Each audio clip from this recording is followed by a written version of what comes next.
PM Shri Jawahar Navodaya Vidyalaya में वर्ष 2025-26 में स्टूडेंट्स की छठी कक्षा में प्रवेश के लिए ली गई परीक्षा का रिजल्ट होल्ड पर रखा गया है। इसलिए इस परीक्षा में चयनित स्टूडेंट जिस किसी भी स्कूल में पढ़ाई कर रहे हैं वहां पर अपनी पढ़ाई जारी रखें और उनके पेरेंट्स स्कूल लिविंग सर्टिफिकेट लेने की बिल्कुल भी जल्दबाजी न करें।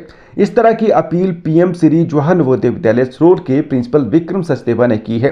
उन्होंने कहा कि जवाहर नवोदय विद्यालय समिति की ओर से ही इस रिजल्ट को लेकर जैसे ही कोई नई अपडेट आएगी तो इस संदर्भ में चयनित स्टूडेंट्स को टेलीफोनिकली या फिर अन्य माध्यम से सूचित कर दिया जाएगा।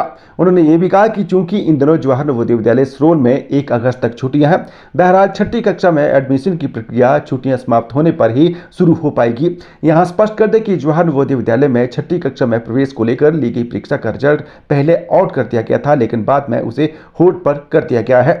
वर्ष 2025-26 के लिए जिन अभ्यर्थियों ने परीक्षा दी थी, परीक्षा 12 अप्रैल 2025 को विभिन्न परीक्षा केंद्रों पर आयोजित की गई थी, उसका रिज़ल्ट कुछ प्रशासनिक कारणों के द्वारा नवोदय विद्यालय समिति के द्वारा होल्ड पर किया गया है।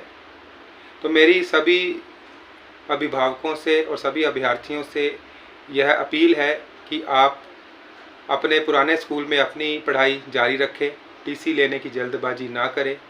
जैसे ही नवोदय विद्यालय समिति के द्वारा हमें सूचना प्राप्त होगी और रिवाइज रिज़ल्ट हमें मिलेगा, उसकी सूचना हम आप सभी को देंगे। तो मैं यही उम्मीद करता हूं कि आप अपनी पढ़ाई जारी रखेंगे, टीसी लेने की जल्दबाजी ना करें। और जैसे ही कुछ हमें आदेश प्राप्त होते हैं उसकी सूचना सभी अभिभावकों को और सभी सिलेक्टेड कैंडिडेट्स को टेलीफोन के माध्यम से और विद्यालय के द्वारा पत्राचार के माध्यम से दी जाएगी। और अभी विद्यालय में जून और जुलाई महीने में छुट्टियां चल रही हैं। विद्यालय 1 अगस्त को दोबारा से खुलेंगे। सो आप अपनी पढ़ाई पुराने विद्यालय में जारी रखें और जैसे ही कुछ आता है हम आपको सूचित करेंगे। धन्यवाद।